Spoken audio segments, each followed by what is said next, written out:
성도 여러분, 안녕하세요. 달고나 47주차 첫째 날입니다. 역대하 19장에서부터 27장 말씀을 통해 많은 은혜 누리시기를 소원합니다.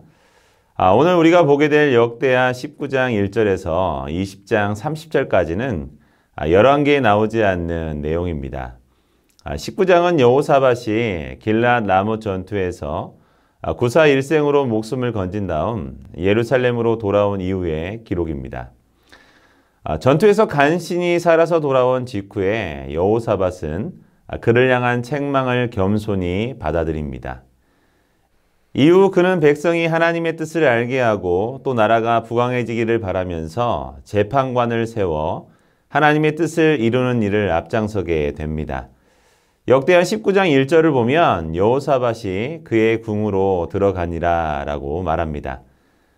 예루살렘에 있는 궁으로 들어가는 것이 당연한데 굳이 그의 궁으로 들어갔다고 말하는 까닭이 무엇일까요?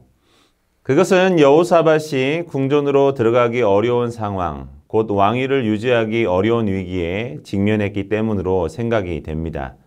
2절을 보면 하나님의 아들 선견자 예후가 여호사밧을 찾아가서 그에게 하나님의 말씀을 전하는데 왕이 악한 자를 돕고 여호와를 미워하는 자를 사랑하는 것이 옳으니까 라고 여호사밧을 책망합니다. 선견자 예후는 아합을 악한 자이고 여호와를 미워하는 자라고 규정짓고 있는 것입니다. 앞에서 살펴본 대로 여호사밧은 미가야가 하는 말이 옳다라는 것을 알면서도 아무 말도 못하고 전쟁터로 나갔고 아합이 말하는 대로 자신만 왕복을 입어 아합을 대신해서 죽을지도 모르는 위협을 무릅쓰고 나갔습니다. 선견자 예후는 하나님이 무엇을 말씀하시는지 알면서도 왜 아합이 하자는 대로 따라 했는지에 대해 예리하게 지적한 것입니다. 예후는 하나님이 여호사밧에게 진노하실 것이라 말합니다. 아합과 잘못된 동맹에 대한 선견자 예후로부터 책망을 들은 여호사밧은 마음을 추스르고 하나님 앞으로 다시 나아갑니다. 그리고 유다의 하나님의 공의를 세우는 개혁을 추진합니다. 4절 브엘사바에서 에브라임 산지까지라는 말은 유다 전 지역을 일컫는 말입니다. 여호사밧은 유다 모든 지역을 직접 돌아다니며 백성의 마음을 하나님께로 돌아오도록 했습니다. 그는 백성이 하나님을 예배하고 섬기도록 하는 것이 왕이 해야 할 가장 중요한 일임을 알았습니다. 이것은 여호사밧이 선견자의 책망을 겸손히 받아들였고 더 나아가 자기가 해야 할 일이 무엇인지 깨달았음을 의미합니다. 진정한 회개는 하나님의 말씀을 통해 자신이 무엇을 해야 하는지 깨닫고 몸소 행하는 것입니다. 여호사밧은 유다의 주요 요새마다 재판관을 세웠습니다. 그리고 그들의 재판이 사람을 위한 것이 아니라 하나님을 위한 것임을 알게 했습니다. 또한 여호사밧은 재판관들에게 진실과 마음을 다해 여호와를 경외하라고 명령했습니다. 그리고 예루살렘에는 레위 사람과 제사장과 족장 중에서 사람을 세워 하나님을 섬기는 일을 하게 하고 예루살렘 주민들의 송사를 해결하도록 했습니다. 여호사밧은 여호와께 속한 일과 왕에게 속한 일을 구별해 사람을 세웠습니다. 종교에 관련된 법규는 대제사장이, 일반 민사에 관련된 법규는 족장 중에서 사람을 뽑아 다스리게 했으며 레위 사람은 관리로서 돕도록 했습니다. 그는 개혁에 동참하는 관리들에게 용기를 가지고 담대하게 수행하라고 권하며 하나님이 선한 자들과 함께 하신다는 것을 기억하도록 했습니다. 여호사밧이 내세운 개혁의 근본 원리는 선함과 담대함이었습니다. 모든 선함은 하나님 안에 있기에 그분의 뜻과 길을 구하는 마음이 있을 때 온전한 선을 행할 수 있습니다. 이제 역대하 20장을 보면 1절에서 이렇게 말씀이 시작됩니다. 그 후에 모압 자손과 아몬 자손들이 마온 사람들과 함께 와서 여호사밧을 치고자 한지라. 여호사밧이 전국을 두루다니며 백성이 하나님의 의를 이루게 하면서 내치의 힘을 기울였는데 세상은 그렇게 순탄하지 않아 보입니다. 모압과 아몬 그리고 마온 연합군이 유다를 침공한 것입니다.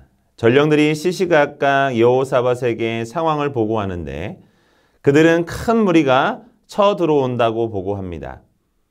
그리고 적군들이 이 절을 보면 바다 저쪽 아람에서 왕을 치러 오는데 라고 전합니다. 여호사밧은 두려워하였지만 하나님께 기도하고 온 유다 백성에게 금식을 공포합니다. 백성은 여호와께 간구하기 시작합니다. 아무리 강한 나라의 지도자라 하더라도 쇠락의 분위기와 연합군의 공격 앞에서는 두려움에 사로잡힐 수밖에 없었습니다. 이때 필요한 것은 함께 짐을 나눌 공동체입니다. 공동체와 함께 문제를 공유하고 중보기도함으로 위기를 이겨낼 수 있습니다. 에스더에게 기도의 동지들이 필요했듯이 예수님이 제자들과 함께 기도하기를 원하셨듯이 동역자들과 함께 드리는 기도는 능력이 있습니다. 여호사밧은 회중 가운데 서서 하나님의 약속을 확인하며 기도했습니다. 그의 능력의 하나님을 찬양하며 하나님이 이루신 승리의 역사를 기억했습니다. 우리의 기도는 단지 자신의 소원을 비는 것이 되어서는 안 됩니다. 기도는 하나님의 뜻이 이 땅 위에 실현되도록 요청하는 것입니다. 여호사밧은 하나님의 약속과 은혜를 기억하며 믿음으로 간절히 기도했습니다. 하나님께 문제를 아뢰되 문제에 초점을 맞추지 말고 그분의 약속을 의지해 기도해야 합니다. 하나님은 그런 기도에 응답하신다라는 것을 기억해야 합니다. 여호사밧은 하나님의 약속과 은혜를 기억하며 믿음으로 간절히 기도했습니다. 하나님께 문제를 아뢰되 문제에 초점을 맞추지 말고 그분의 약속을 의지해 기도해야 합니다. 하나님은 그런 기도에 응답하신다는 것을 기억해야 합니다.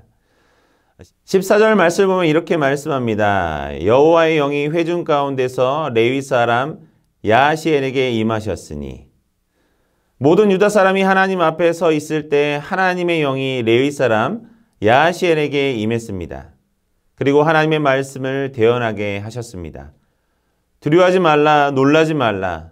이 전쟁은 너희의 전쟁이 아니라 하나님의 전쟁이다. 너희는 싸울 필요가 없다. 그저 너희는 서서 하나님의 구원을 보기만 하면 된다. 하나님 백성의 전쟁은 하나님이 직접 싸우시는 전쟁입니다. 그러므로 두려워할 필요가 없습니다. 하나님은 2번이나 두려워하지 말라고 말씀하셨습니다. 하나님이 직접 싸우시는 전쟁의 결과는 완전한 승리입니다. 유다 백성이 얻은 전리품이 너무 많아 무려 3일에 걸쳐서 거두어 드렸습니다. 그들은 브라가 골짜기에 모여 여호와를 찬양했습니다. 브라가는 찬양이라는 뜻입니다. 여호사밧과 백성은 이 전쟁을 승리케 하신 분이 하나님이라는 것을 알았습니다. 유다 백성은 하나님이 주신 기쁨으로 가득했습니다. 주변 모든 나라는 하나님이 이스라엘의 적군을 치셨음을 듣고 두려워했습니다. 유다 백성은 하나님이 주신 평안을 누렸습니다. 찬양은 하나님의 마음을 움직입니다. 그리고 우리에게는 평안의 선물을 줍니다. 오늘 이 하루도 전쟁은 하나님께 속한 것임을 기억하며 두려워하지 마시기를 바랍니다. 하나님이 함께 하실 것입니다. 수고하셨습니다.